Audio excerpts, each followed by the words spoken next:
ఒంగోలు నగరపాలక సంస్థ అధికారులు నగరంలోని రైల్వే స్టేషన్ రోడ్లో గల స్వర్గీయ మాజీ ప్రధాని రాజీవ్ గాంధీ విగ్రహాన్ని శనివారం రాత్రి తొలగించడాన్ని తీవ్రంగా ఖండిస్తున్నామని, ఇది ఒక దుర్మార్గమైన చర్య అని కాంగ్రెస్ పార్టీ జిల్లా అధ్యక్షులు షేక్ సైదా అన్నారు. నగరంలోని జిల్లా కాంగ్రెస్ పార్టీ కార్యాలయంలో జరిగిన మీడియా సమావేశంలో ఆయన మాట్లాడుతూ, నగరపాలక సంస్థ కమిషనర్ కాంగ్రెస్ పార్టీకి ఒక లేఖ కూడా రాయకుండా విగ్రహాన్ని కూలగొట్టారని ఆరోపించారు. తొలగించిన విగ్రహాన్ని తిరిగి అదే ప్రదేశంలో ఏర్పాటు చేసి ప్రజలకు క్షమాపణ చెప్పవలసిన డిమాండ్ చేశారు. కాంగ్రెస్ పార్టీ బలహీనంగా ఉందనుకొని విగ్రహాలను తొలగిస్తున్నారని, దేశవ్యాప్తంగా ఉద్యమాన్ని చేపడితే కూటమి ప్రభుత్వం ఏమవుతుందో ఒక్కసారి అర్థం చేసుకోవాలని హెచ్చరించారు.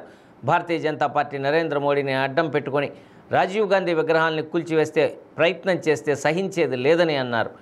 ఈ సమావేశంలో కాంగ్రెస్ పార్టీ నగర అధ్యక్షులు నాగలక్ష్మి, పాలపర్తి విజయేశ్వరరాజ్, కోటేశ్వరరావు, సతీష్, రసూల్ పాల్గొన్నారు.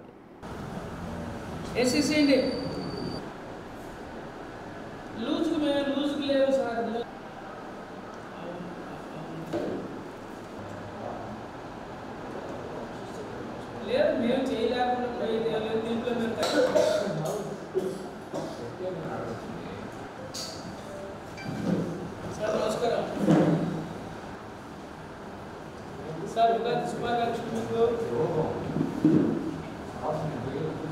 సార్ ప్రెస్ మీట్ స్టార్ట్ అవుతుంది, మీకు 10 నిమిషాలు ఫోన్ చేస్తాం.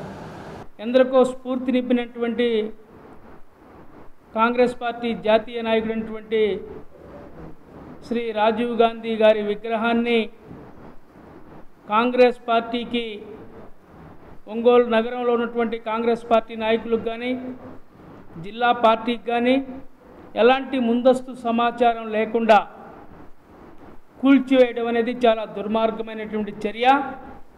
దీన్ని కాంగ్రెస్ పార్టీ తీవ్రంగా ఖండిస్తూ ఉందని చెప్పి మీకు తెలియజేస్తూ ఉన్నా. ఎందుకంటే ఒకసారి ఆలోచించాలా, వాస్తవంగా విగ్రహం కనుక ట్రాఫిక్ ఇబ్బంది అయితే ఎన్ని సంవత్సరాలైంది విగ్రహం ఏర్పాటు చేసి? ఇప్పుడే ట్రాఫిక్ ఇబ్బంది అయిందా? ఇప్పుడే ప్రమాదాలు జరిగాయా? దీన్ని ఒకసారి ఆలోచించాల్సిన అవసరం ఉంది.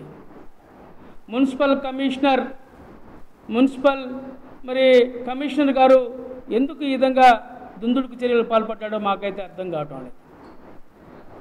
వాస్తవంగా విగ్రహం అడ్డం అయితే, ప్రమాదాలు జరుగుతూ ఉంటే, ఇది తొలగించాల్సిన పరిస్థితులే ఏర్పడితే, రోడ్డు వైండింగ్కి ఇబ్బంది అయితే కాంగ్రెస్ పార్టీకి మీరు రాతపూర్వకంగా ఒక లెటర్ పెడితే మా సొంత ఖర్చులతో మేమే తొలగించేవాళ్ళం.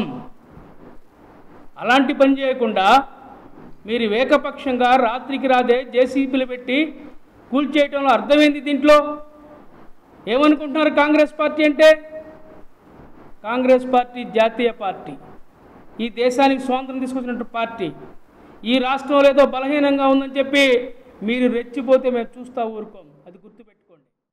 మరి నిన్నటి దినాన అంటే 29 శనివారం రాత్రి 8 గంటలకి రైల్వే స్టేషన్ మార్గానికి సర్కిల్లో ఉన్నటువంటి క్లౌపేట ఏరియాలో రాజీవ్ గాంధీ గారి యొక్క విగ్రహాన్ని ఏమాత్రము కూడా కాంగ్రెస్ పార్టీ శ్రేణులకి కానీ, కాంగ్రెస్ పార్టీలో ఉన్న పెద్దలకు కానీ ఎలాంటి ముందస్తు ఇన్ఫర్మేషన్ తెలియనీయకుండా, ఒక సమాచారం కూడా ఇవ్వకుండా ఈ రోజున ఒంగోలులో ఉన్నటువంటి మున్సిపల్ కమిషనర్ గారు వారి యొక్క నిర్ణయాన్ని ఏకగ్రీవంగా తీసుకుని రాత్రికి రాత్రి విగ్రహాన్ని కూల్చేయటం, అక్కడ దాన్ని క్లీన్ చేయటం కూడా జరిగింది. అసలు ఇక్కడ గొప్ప విషయం ఏంటి అంటే, నిన్న టీడీపీ వాళ్ళందరూ కూడా వారి యొక్క పార్టీ ఆవిర్భావ దినోత్సవం అని చెప్పి చాలా ఘనంగా వాళ్ళ పార్టీల్లో కూడా విగ్రహాలకి మాల్లేసుకుని రామారావు గారిని ఘనంగా పూజించుకుంటూ వాళ్ళ యొక్క ఆవిర్భావ దినోత్సవాల్ని చాలా పండగగా జరుపుకున్నారు. మీరంతా ఆవిర్భావ దినోత్సవాల్ని అంత పండగగా జరుపుకున్నటువంటి మీ శుభదినాన్న ఈ యొక్క దేశం కోసం ప్రాణత్యాగాలు చేసి, ఈ దేశ భవిష్యత్తు ప్రజల కోసము ఎన్నో గొప్ప గొప్ప పథకాలను తీసుకొచ్చి పెట్టి, నేడు యువతరం కానీ కొన్ని రాష్ట్రాల్లో చెప్పుకోవాలన్నా ఈ రోజుల్లో ప్రతి ఒక్కరి చేతిలో టెక్నాలజీ ఉంది అన్నా, ఆ టెక్నాలజీ పరంగా ఈ దేశాలు, ఈ రాష్ట్రాలు కూడా ఉన్నాయి అంటే, ఈ దేశం రాష్ట్రం ఉంది అంటే దానికి ముఖ్య కారణం రాజీవ్ గాంధీ గారు అని చెప్పి కూడా కొనియాడబడుతున్నారు. దేశానికి స్వాతంత్రం తీసుకొచ్చినటువంటి, పోరాటం చేసినటువంటి నెహ్రూ గారి మనవడు ఆయన.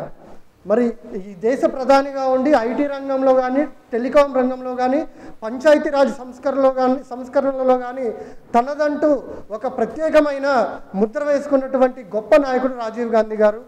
మరి ఈ దేశ యువతకి చైతన్యవంతులై ఉన్నారు. 21 సంవత్సరాలు కాదు, 18 సంవత్సరాలకే ఓటు హక్కు కల్పించి ఎంతోమంది యువకులు ఈరోజు ప్రజాస్వామ్య ప్రక్రియలో భాగం కావడానికి ముందుండి నడిపించిన వ్యక్తి రాజీవ్ గాంధీ గారు.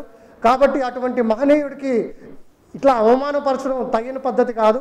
కాబట్టి మీరు చేసిన తప్పుని రియలైజ్ అయ్యి తిరిగి కాంస్య విగ్రహాన్ని ఏర్పాటు చేయాలని చెప్పి మేము కోరుతా ఉన్నాం.